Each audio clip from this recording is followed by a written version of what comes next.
अस्सलाम वालेकुम। आज के दिन हम बात करेंगे स्ट्रक्चर ऑफ एटम के बारे में। लास्ट टाइम हमने नील बोहर एटॉमिक थ्योरी पढ़ी थी और आज हम बात करेंगे स्ट्रक्चर ऑफ एटम के बारे में। सही। अब स्ट्रक्चर ऑफ एटम के बारे में जानने से पहली जो चीज़ है जो पहले आप पढ़ेंगे वो है एटॉमिक नंबर। कि किसी भी एटम का स्ट्रक्चर पता करने से पहले आपको उसके एटॉमिक नंबर के बारे में पता होना चाहिए। एटॉमिक नंबर होता क्या है? The number of protons present in the nucleus of an atom, present in the nucleus of an atom। किसी न्यूक्लियस के अंदर जितने प्रोटॉन्स प्रेजेंट होंगे, ठीक है, किसी न्यूक्लियस के अंदर जितने प्रोटॉन प्रेजेंट होंगे उतना ही उसका एटॉमिक नंबर होगा। मिसाल के तौर पे क्लोरीन के अंदर 17 प्रोटॉन होते हैं, तो इसलिए इसका एटॉमिक नंबर क्या होगा? 17। Z इसका क्या होगा? 17। एटॉमिक नंबर को हम Z से डिनोट करते हैं। किससे डिनोट करते हैं? Z से, Z से। सही। और जब भी हम इसे लिखते हैं ऐसे लिखते हैं। अगर ये एलिमेंट सिंबल है, कोई भी फॉर एग्जांपल X एलिमेंट की सिंबल है, तो हाँ X एलिमेंट सिंबल है तो Z क्या होगा? एटॉमिक नंबर जो है यहाँ सबस्क्रिप्ट में एटॉमिक नंबर लिखा जाता है। फॉर एग्जांपल आपके पास क्लोरीन का 17 लिखा हुआ है, आर्गन का एटॉमिक नंबर 18 होता है तो वो इधर नीचे लिखा होता है। और जो सोडियम का है एटॉमिक नंबर वो यहाँ पे लिखा होता है। सोडियम 11 एटॉमिक नंबर है, वो यहाँ पे लिखा हुआ। सही। एटॉमिक नंबर से आपको क्या पता चलेगा? नंबर ऑफ प्रोटॉन्स पता चलते हैं। एक एटम के अंदर, न्यूट्रल एटम के अंदर जो नंबर ऑफ एटम्स होते हैं, नंबर ऑफ प्रोटॉन्स होते हैं, किसी भी न्यूट्रल एटम के अंदर जो नंबर ऑफ प्रोटॉन्स होंगे वो नंबर ऑफ इलेक्ट्रॉन्स के इक्वल होते हैं। नंबर ऑफ इलेक्ट्रॉन्स के इक्वल होते हैं। सही। किसी भी एटम का स्ट्रक्चर ड्रॉ करने के लिए तीन चीज़ें चाहिए। एक नंबर ऑफ प्रोटॉन, दूसरा नंबर ऑफ इलेक्ट्रॉन और तीसरा नंबर ऑफ न्यूट्रॉन्स। ठीक है। बट हमारी डिस्कशन में जो आज की हम डिस्कशन करें इसमें हम नंबर ऑफ़ न्यूट्रॉन्स को मद्देनज़र नहीं रखेंगे, बल्कि हम सिर्फ और सिर्फ इलेक्ट्रॉनिक स्ट्रक्चर की बात करेंगे। ठीक है। एटम के इलेक्ट्रॉनिक स्ट्रक्चर की बात करेंगे। बात समझ आ गई? इलेक्ट्रॉनिक स्ट्रक्चर क्या है उसकी तरफ हम चलते हैं। तो इसमें दो इन्फॉर्मेशन आपको लाजमी चाहिए। आपको पहली इन्फॉर्मेशन चाहिए एटॉमिक नंबर की। अगर एटॉमिक नंबर आपको पता होगा तो नंबर ऑफ़ प्रोटॉन्स पता होंगे, नंबर ऑफ़ प्रोटॉन्स पता होंगे तो नंबर ऑफ़ इलेक्ट्रॉन्स पता होंगे। ठीक है। And if you know that how many electron are there in an atom, then you can calculate, then you can predict their structures and properties। ठीक है। yes. तो उसकी प्रॉपर्टीज़ के बारे में आपको पता होगा। तो अब हम चलते हैं इलेक्ट्रॉनिक स्ट्रक्चर की तरफ। कुछ रूल्स है यहाँ पे, कुछ रूल है। जनरल एटम का स्ट्रक्चर मैं आपको बता देता हूँ कि ये न्यूक्लियस है, इसके अंदर प्रोटॉन्स होते हैं। ठीक है। यहाँ पे इलेक्ट्रॉन मौजूद हैं। पहले शेल में बेटा 2 इलेक्ट्रॉन्स आते हैं, दूसरी शेल में बेटा आप 8 इलेक्ट्रॉन मैक्सिमम भर सकते हैं। उससे अगले शेल में भी बेटा 8 इलेक्ट्रॉन आएंगे, और जो उससे अगला शेल है 4th शेल, उसमें भी 8 इलेक्ट्रॉन आएंगे। यानी के शेल में 2 इलेक्ट्रॉन, एल शेल में 8 इलेक्ट्रॉन, एम शेल में 8 इलेक्ट्रॉन और एन शेल में भी 8 इलेक्ट्रॉन आएंगे। बात समझ आ गई? yes, sir। तो यानी यहाँ पे एक रूल है 2-8-8-8 रूल। सही। और सबसे पहले जो शेल आपने फिल करना है वो पहला वाला शेल है। ठीक है। फॉर एग्जांपल अगर आपके पास 3 इलेक्ट्रॉन है और 3 इलेक्ट्रॉन आपने फिल करने हैं तो 2 यहाँ पे फिल कर देंगे और 1 यहाँ पे आ जाएगा। सही। बात समझ आ गई है? पहले एक शेल कंप्लीट होगा, उसके बाद ऊपर जो हायर एनर्जी वाला शेल है वो बाद में फिल्ड अप होगा। सही। हम इलेक्ट्रॉनिक स्ट्रक्चर की बात कर रहे हैं यहाँ पे। किसकी बात कर रहे हैं बेटा? इलेक्ट्रॉनिक स्ट्रक्चर की। इलेक्ट्रॉनिक स्ट्रक्चर की बात करें। इलेक्ट्रॉनिक स्ट्रक्चर क्यों इंपॉर्टेंट है मैं आपको ये क्यों बताना चाह रहा हूँ। हर एटम का इलेक्ट्रॉनिक स्ट्रक्चर डिफरेंट होता है। इलेक्ट्रॉनिक स्ट्रक्चर डिफरेंट होगा तो इसका मतलब उसकी प्रॉपर्टीज भी डिफरेंट होगी। सही। yes, चलते हैं कुछ प्रॉब्लम्स करते हैं और उन प्रॉब्लम्स को हम सॉल्व करते हैं और हमें पता चलेगा कि किस तरह से ये सारी चीज़ें इंपॉर्टेंट है। मैंने यहाँ पे लिखा हुआ 2888, ये आपने याद करना है, 2888। सही, स्टार्ट करो।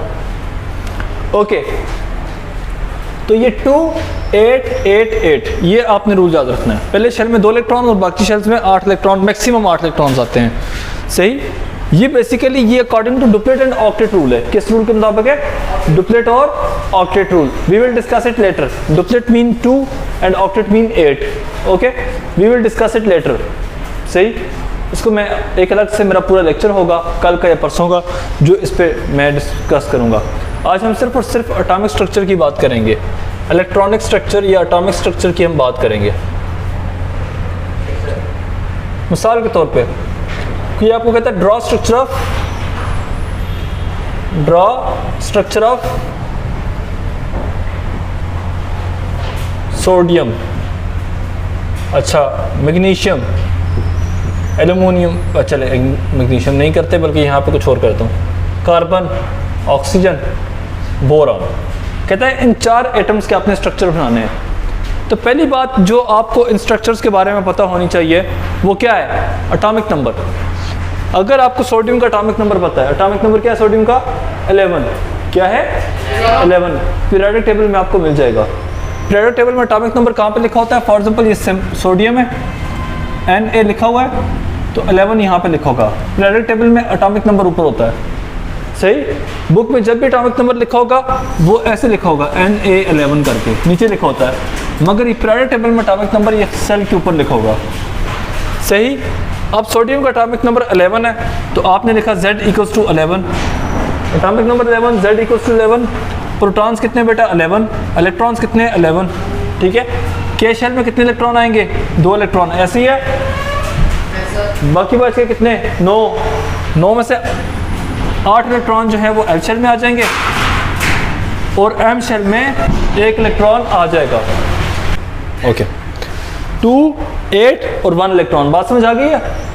पहले शेल में 2 है, दूसरे शेल में 8 है, तीसरे शेल में 1 है। मशीद यहाँ पे देखिए यार, नॉन सीरियस बिहेवियर ना नजर आए आपका, वीडियो पॉज नहीं करना, चलने दो। ठीक है, अच्छा अब देखिए जरा यहाँ पे 11 प्रोटॉन सेंटर में, पहले शेल में 2 इलेक्ट्रॉन्स, इन 2 इलेक्ट्रॉन्स को आप इकट्ठा डालेंगे। ठीक है, सही। दूसरे शेल में बेटा आपने कितने इलेक्ट्रॉन डालने हैं? 8। एक इधर, एक इधर, एक इधर, एक इधर। देखिए 4 डायरेक्शन होती है हमारे पास।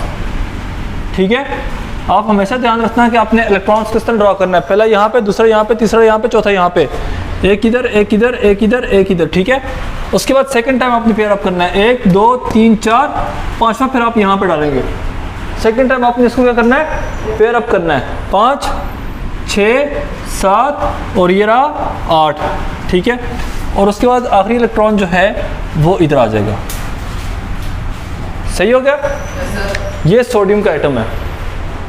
एटम का स्ट्रक्चर सही तरीके से ड्रॉ करना अगर आपको आता है ना, तो आप एटम की प्रॉपर्टीज को प्रेडिक्ट कर सकते हैं। अब एटम के स्ट्रक्चर के बारे में जानना क्यों ज़रूरी है? ऐसा क्यों है? देखिए, किसी भी चीज़ के स्ट्रक्चर के बारे में जब आप जानेंगे ना, आप उसकी प्रॉपर्टीज बता सकते हैं। खंजर की नोक को देखकर आप बताएंगे कि सर ये तेज़ है कि नहीं। बात समझ आ रही है? प्रॉपर्टीज़ के बारे में, स्ट्रक्चर के बारे में जानना ज़रूरी है। आपको स्ट्रक्चर पता चल जाएगा, आप प्रॉपर्टीज़ बता देंगे।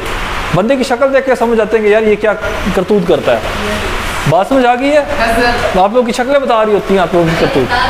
ठीक है, अमाल का जो नूर होता है वो चेहरे पे होता है। सही, अच्छा तो मैं ये बात कहना चाह रहा हूँ कि एटम के स्ट्रक्चर के बारे में जानना ज़रूरी है। मिसाल के तौर पे मैं कहता हूँ कि मैंने जॉन सीना को पीटा है, आप क्या कहेंगे? नहीं सर, हो ही नहीं सकता, इट इज़ इम्पॉसिबल। वो चैम्पियन है, उसकी बॉडी देखें, उसकी फिजिक देखें, आप जॉन सीना को नहीं पीट सकते क्योंकि मेरी फिजिक उस तरह की नहीं है। बात समझ आ रही है? सही, बात समझ आ रही है? सो आप उसकी फिजिक के बारे में जानते हैं, आप उसकी फिजिक से ये प्रेडिक्शन कर रहे हैं। तो एटम की जब आपको स्ट्रक्चर के बारे में पता होगा तो आप इसकी प्रॉपर्टीज बता सकते हैं कि नहीं? But how will you find the properties of an atom? I will tell you इंशाल्लाह in some recent lectures we will discuss that from the structure of an atom how will you predict the properties of an atom. ठीक है, structure से properties का अंदाज़ा आप कैसे करेंगे, इंशाल्लाह हमारे कुछ लेक्चर्स जो हैं वो बाद में इस पे होंगे। सही, तो फिलहाल हमारा जो लेक्चर है वो एटॉमिक स्ट्रक्चर पे है। First you have to know the atomic structure. अगर आपको एटम्स के फर्स्ट 20 एटम्स के atomic structure, correct atomic structure बनाने आते हैं, तो आप उनकी प्रॉपर्टीज़ को प्रेडिक्ट कर सकते हैं। आप ये बता सकते हैं वो कोवेलेंट बॉन्ड बनाएगा या आयनिक। आप ये बता सकते हैं कि उसका बॉन्ड पोलर होगा, कोवेलेंट होगा। आप उसका मेल्टिंग पॉइंट, बॉइलिंग पॉइंट तक प्रेडिक्ट कर सकते हैं। सही, shielding effect, electronegativity, all these things can be predicted by these atomic structures. Okay, बात समझ आ गई? ये है सोडियम का एटॉमिक स्ट्रक्चर। अब नेक्स्ट ड्रॉ करूँ कार्बन का एटॉमिक स्ट्रक्चर। हाँ भाई, कार्बन का एटॉमिक नंबर क्या होता है? 6। कार्बन का एटॉमिक नंबर है 6। प्रोटॉन्स कितने होंगे बेटा? 6। इलेक्ट्रॉन्स कितने होंगे बेटा? 6। पहले शेल में, 2। दूसरी शेल में 4। तो ये देखिए 6 प्रोटॉन मैंने लिख दिया यहाँ पे। ये न्यूक्लियस है, ये पहला शेल। पहले शेल में कितने इलेक्ट्रॉन? 2 इलेक्ट्रॉन्स। दूसरी शेल में बेटा कितने इलेक्ट्रॉन? 4। एक यहाँ पे, एक यहाँ पे, एक यहाँ पे, एक यहाँ पे। एक डाउन और एक। ठीक है, ये करेक्ट स्ट्रक्चर है। ठीक है, इन 4 इलेक्ट्रॉनों से आपको पता चलेगा कि एटम कितने बॉन्ड बनाता है। ठीक है, आप बॉन्ड का भी बता सकते हैं कितने बॉन्ड बनाएगा। ठीक है, सही, ओके। आगे एटम का स्ट्रक्चर है ऑक्सीजन का स्ट्रक्चर। ऑक्सीजन का एटॉमिक नंबर क्या है? 8। ये कुछ बच्चे मुझसे पहले पढ़ के गए हैं तो उनको मैंने ये सारा याद करवा दिए थे। 8 प्रोटॉन्स कितने हैं? 8 इलेक्ट्रॉन्स कितने हैं? 8 के शेल में 2 इलेक्ट्रॉन, एल शेल में 6 इलेक्ट्रॉन। 8 प्रोटॉन्स आपने डाल दिए। पहले शेल में 2 इलेक्ट्रॉन्स, दूसरी शेल में 4, 8 सॉरी 6, 2 1 2 3 4 5 और 6। ये सब करेक्ट स्ट्रक्चर है जिसमें 2 इलेक्ट्रॉन अकेले अकेले हैं। ठीक है, सही। कुछ बच्चे ऐसा करते हैं, कहते हैं सर हम एटॉमिक स्ट्रक्चर बनाएंगे इस तरह। 8 प्रोटॉन यहाँ पे डालते हैं, पहले शेल में 2 इलेक्ट्रॉन, ठीक हो गया। दूसरे शेल में डालते हैं 1 2 3 4 5 6 7 8 सॉरी 6। ये गलत है भाई। क्यों? टीचर ठीक कर देता है मगर इस स्ट्रक्चर से आप प्रॉपर्टीज प्रेडिक्ट नहीं कर सकते। ठीक है, कुछ बच्चे ऐसे भी करते हैं।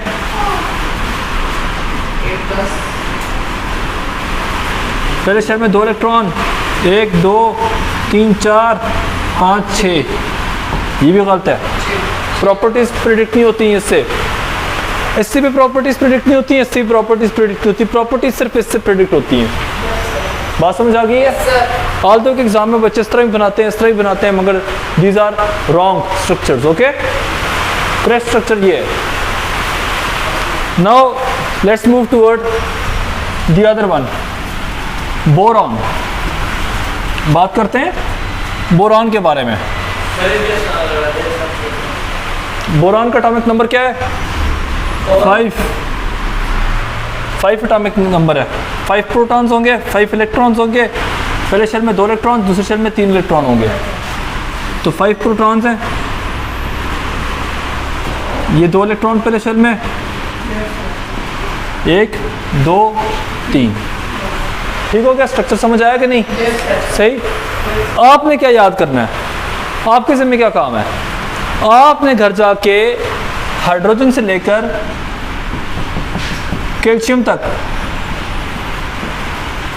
इनके एटॉमिक नंबर याद करने हैं आपने। हाइड्रोजन का एटॉमिक नंबर 1 होता है, कैल्शियम का 20 होता है। इसके दरमियान जितनी भी एटॉमिक नंबर हैं, जितनी भी एलिमेंट्स हैं, उनके एटॉमिक नंबर आपको आते हों। ठीक है, एटॉमिक नंबर और सिंबल आपको याद हों। This is really necessary. Sir क्योंकि इसके स्ट्रक्चर जो है वो एटॉमिक नंबर के बेस पे हाँ। है, वो नहीं पता तो फिर इलेक्ट्रॉन नहीं बना। हाँ, जो स्ट्रक्चर है, ये कहना चाह रहा है, जो स्ट्रक्चर है वो एटॉमिक नंबर की बेसिस पे होते हैं। ठीक है, if you know the atomic number then you can know the structure, then you know the number of protons and electrons and then you can predict the structure. ठीक है, and if you know the structure of an atom then you can predict its properties. Okay, अब calcium का structure जरा बनाएं। Last structure है, फिर इसके बाद हम वीडियो एंड करते हैं। ठीक है, क्लास भी एंड करते हैं। कैल्शियम का structure let's draw structure of